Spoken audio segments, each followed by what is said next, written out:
So how did you meet your partner? I actually met him over FaceTime. My best friend at the time was hanging out with him, and he was actually in a relationship when I saw him on FaceTime, and I was like, who is that? Like, put him on the camera now. Like, who is that? And I was like obsessed with him. I was like, who is that? And I talked to him for like a few minutes, and then my friend like took the phone away, and he was like, his girlfriend's in the other room, like, settle down. And I was like, I don't give a fuck, like, that's mine now. And yeah, that's me.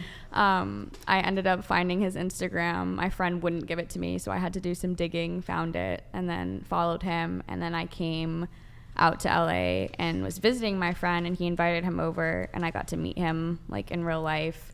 And we just immediately like were like inseparable. He didn't even like go home to his girlfriend that night, like till the morning. Well, wait. It was pretty instant, and we've been pretty inseparable since then.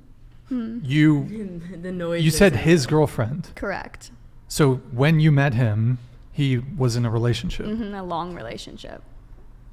And you met him on FaceTime, and he met up with you at some point? Yeah, our mutual friend who was hanging out with him that I met on FaceTime with him, I went to his apartment to stay there and hang out with him, and he invited him over, and he does music, so he was like, oh, he'll teach you how to use like the CDJs and stuff, and I didn't know it was him, but he came over, and I was like, that's the guy from FaceTime. Like, oh my god, I've been like wanting to meet him. And then we just had like so much in common immediately, and stayed together the whole night, and then the next day, and then for 6 years.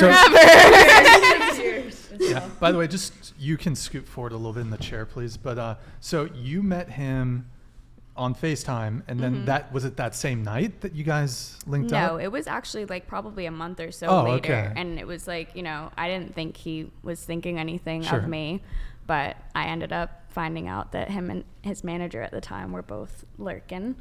Okay. What do you mean by lurking? Like, I saw like they had liked like pictures of mine, like older pictures and stuff. Oh my god, so hot. I know. Wait, they had pictures? No, they had liked, like, I saw their names on photos once I knew like that they had liked stuff, Yeah. And so was his relationship on the rocks, or like because he was dating someone? It wasn't great, but he also wasn't like fully in a place to leave it, honestly, when we first met. I think things got like progressively more intense between us over about a month period, and then I came out to LA again, and he literally took her to the airport and moved me like right into his apartment. Okay. Wow. That's and I mean, do you have any concerns that could happen again to you? I mean, I did, but we are like extremely close. Okay. If it did happen, like, I mean, like, I'm capable of doing the same thing to him. Like, I can't like say that he would do that. Like, she's the one always be calling me up and it's like, he's doing this. I love him. Love you, Matthew, but she'd be crying sometimes, and she's my best friend. And like, then I'm like, once in a while, just don't be dumb. 'Cause she knows that that's like who I'm gonna stay with. Okay. I'm not gonna go anywhere else. Sure. That's right. Bae. Got it.